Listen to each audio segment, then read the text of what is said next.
Bagaimana mungkin Tuhan yang Maha Kuasa bisa mengalami kematian, sedangkan sifat Tuhan seharusnya tidak disamakan dengan sifat makhluknya? Pertanyaan ini menjadi salah satu polemik terbesar dalam perdebatan teologis antara Islam dan Kristen. Dalam video kali ini, kita akan menyimak dua pandangan tajam dari dua tokoh berbeda latar keimanan. Elia Myron, seorang anak muda yang dikenal sebagai apologet Kristen, ia akan menjelaskan mengapa kematian Yesus dianggap sebagai bagian dari rencana ilahi yang sempurna. Di sisi lain hadir Ustadz Yahya Waloni, mantan rektor yang dikenal vokal dalam menyampaikan pandangan Islam. Ia akan membeberkan alasan logis dan teologis, mengapa konsep Tuhan yang mati tidak bisa diterima dalam Islam. Dua tokoh, dua perspektif, dua keyakinan, dua argumen yang saling bertolak belakang. Dari perbedaan ini, mana yang lebih logis menurut Anda? Pastikan Anda menyimak video ini dari awal hingga akhir, karena setiap argumen bisa menggugah logika dan hati Anda. Tuhan Yesus datang ke dunia ini menggantikan kematian yang seharusnya kita terima, agar setiap orang yang percaya kepadanya tidak lagi mengalami kematian itu. Ya, jadi Tuhan Yesus itu menggantikan apa yang seharusnya kita terima, yaitu kematian kekal. Dan Tuhan Yesus tidak hanya menggantikan kita, tetapi Dia mengalahkan kuasa kematian itu melalui kebangkitannya. Maka orang yang percaya kepada Dia akan turut dibangkitkan sama seperti Dia yang telah bangkit dan menang melawan kuasa kematian itu. Jadi kenapa sih Yesus harus mati? Ya, mungkin teman-teman Muslim atau orang di luar Kristen akan bertanya-tanya, kenapa sih Tuhan itu harus mati, kok repot banget gitu ya? Karena Tuhan Yesus pernah berkata, Akulah kebangkitan dan hidup. Kalau Dia tidak mati, bagaimana mungkin Dia membuktikan ucapannya bahwa Dia adalah kebangkitan dan hidup? Ya, jadi karena Tuhan Yesus di dalam sejarah itu bangkit dan hidup kembali, maka kami tidak punya alasan untuk ragu kepada Dia, bahwa Dia akan melakukan hal yang sama kepada orang-orang yang percaya kepada Dia. Ya, jadi kami itu memandang orang yang di luar Kristus itu adalah orang-orang yang terhilang. Pertanyaan pernah saya Islamkan ayah kandung saya, bapak saya. Ente percaya Tuhan pernah mati? Gila kamu. Makanya kamu masuk Islam karena sudah gigi, sudah sinting, banyak belajar filsafat, sudah miring kamu ya. Saya biar kalau orang miring yang bilang kita miring, jangan marah, nanti jadi miring. Kalau kafir yang bilang kita orang Islam gila, gak usah marah, karena yang mengatakan kita gila adalah orang-orang gila, nanti jadi gila. Jadi saya tanya sama ayah saya, kamu percaya bahwa Tuhan tidak mati? Oh, saya percaya Tuhan tidak pernah mati. Nah sekarang saya mau tanya Bapak, apakah Bapak percaya tuh Yesus itu adalah Tuhan? Saya percaya, berapa persen? 1000%. Saya percaya Yesus adalah Tuhan saya. Ini ayah kandung saya, pensiunan Angkatan Darat, Reinhard Waloni. Nih, ini waktu saya baru pertama dilantik jadi pendeta, fotonya sudah kayak usang, tapi tanda salib itu sorot baik-baik, masih ada. Lalu saya katakan sama ayah saya, Bapak percaya bahwa Yesus itu Tuhan? Saya percaya. Berapa persen? 1000%. Sekarang saya tanya, apakah Yesus pernah mati? Nah, di sini tuh, biar Profesor Kaliber dari dunia mana, suruh menghadap sini.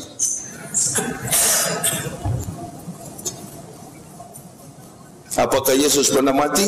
Oh, dia kan mati karena menebus dosa manusia. Saya tidak tanya sebab dia mati. Yang saya tanya, apakah Yesus pernah mati? Malu-malu bapak saya ngangguk kepala. Ah, saya bingung pertanyaan kamu. Saya tidak bikin bingung, bapak yang bingung sendiri. Hah? Ngapain mau debat-debat? Debat katanya, saya mau lihat pendeta pun najis rasanya. Lalu saya tanya kepada ayah saya, Bapak percaya Yesus Tuhan? Saya percaya. Nah sekarang saya tanya, Yesus pernah mati enggak? Dia pernah mati di kayu salib demi menebus dosa-dosa manusia. Buset! Ente percaya itu? Percaya.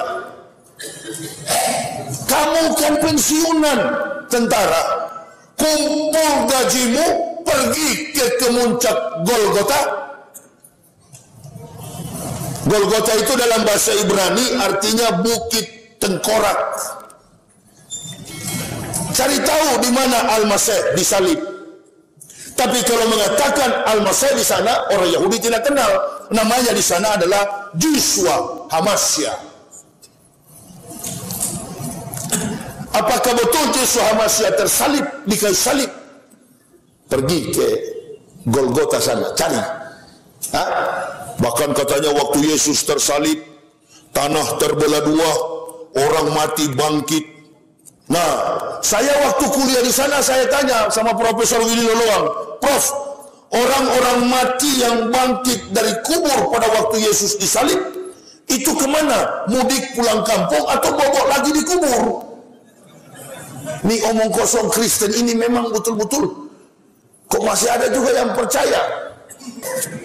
Makanya ada anak muda bilang, Ustaz, boleh tanya? Boleh. Mudah-mudahan Pak Ustaz tetap istiqomah, jangan murtad lagi ya. Wah, coba ulangi deh, kurang dengar saya. Mudah-mudahan Pak Ustaz Yahya tetap istiqomah. Enggak, ulangi lagi, kurang dengar saya. Justru yang saya khawatir ente.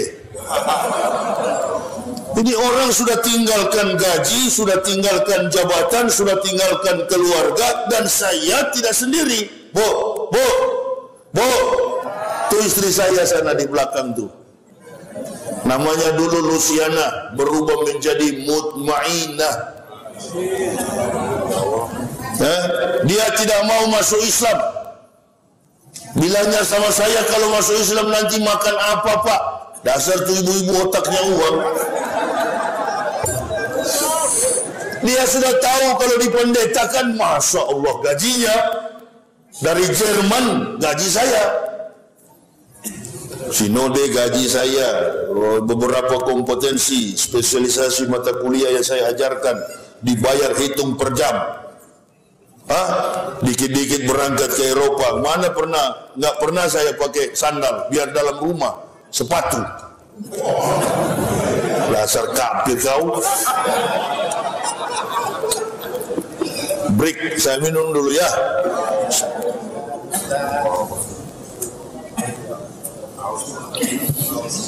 Jadi istri saya bilang, pikir-pikir dulu lah Pak, kalau masuk Islam. Waktu itu saya anaknya 3, Nur Hidayah, Siti yang kedua Sarah Sylvia, dan yang ketiga Adoni Zakaria. Adoni ini bahasa Ibrani artinya tuan, Mister. Adoni, kalau Adonai itu artinya Tuhan. Saya kebetulan tahu, insya Allah aktif bahasa Ibrani. Alef, Bet, Gimel, Dalet, He, Waw, Sayin, Ket, Tet, Yot, Kaf, Lamet, Mem, Nun, Samek, Ayin, Pesade, Kofresi, Shin, Tau. Kebetulan kan memang di Indonesia ini kan orang kalau bicara soal kafir, ya kalau Pak Ustadz yang di sini di masjid, mana langsung berani to the point begini. Karena beliau tidak pernah kafir. Tapi kalau saya yang rasa kafir bagaimana? Saya tidak tahu. Contoh begini, masuk gereja. Kita kan sebelum masuk masjid ke sana dulu, bersuci dulu, berwudu. Suci dulu, tangan dibasuh supaya ada bahasa halus yang Allah berikan. Tangan ini jangan suka nyolong. Kalau memang bahasa Islam ini lembut sekali. Nah, baru kita masuk masjid. Setelah sampai di dalam masjid, tidak mau tahu yang di sebelah kiri, kanan, muka, belakang. Your self-realization, your God realization. Kesadaran pribadi mencapai kepada kesadaran Tuhanmu masing-masing. Allahu Akbar. Mau pakai gaya begini atau mau pemanasan dulu? Loh, di Tangerang kemarin saya ceramah itu kan begitu di samping saya, kakek-kakek, opa-opa. Sudah tua sekali. Imam sudah mau selesai baca ayat, dia masih pemanasan. Allah.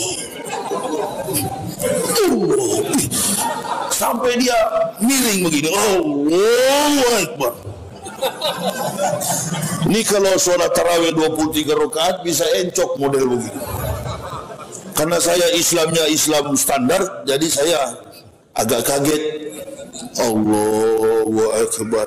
Nah, cuma satu kali seragam semua.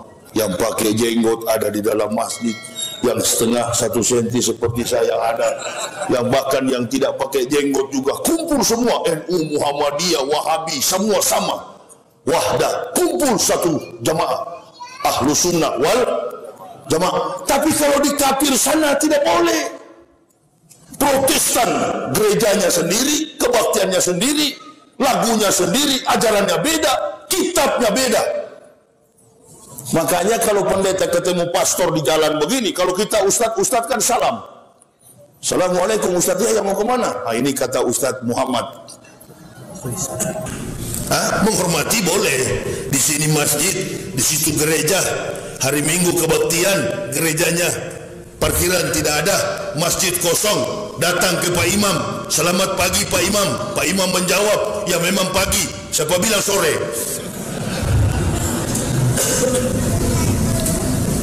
Ada apa pendeta? Boleh enggak Pak Imam mobil kami parkir di masjid? Bukan orang Islam imam di masjid ini kalau tidak memberi parkiran. Bukan teladan Nabi. Maka Pak Imam menjawab, silakan parkir mobilnya, tapi 1 jam 10.000. Dua tokoh telah menyampaikan pandangannya dengan argumentasi yang tajam dari sudut iman masing-masing. Elia Miron meyakini bahwa kematian Yesus adalah bagian dari kasih dan pengorbanan Tuhan untuk menyelamatkan umat manusia. Sementara Ustadz Yahya Waloni menegaskan bahwa dalam ajaran Islam Tuhan tidak mungkin mati, karena kematian adalah sifat makhluk, bukan Sang Pencipta. Namun pada akhirnya, kebenaran bukan hanya untuk dipercaya, tapi juga untuk dicari dan diuji. Tulis pendapat Anda di kolom komentar, dan jangan lupa like, share, serta subscribe agar tidak ketinggalan video-video menarik lainnya di channel ini. Sampai jumpa di episode selanjutnya, semoga Anda menemukan kebenaran sejati.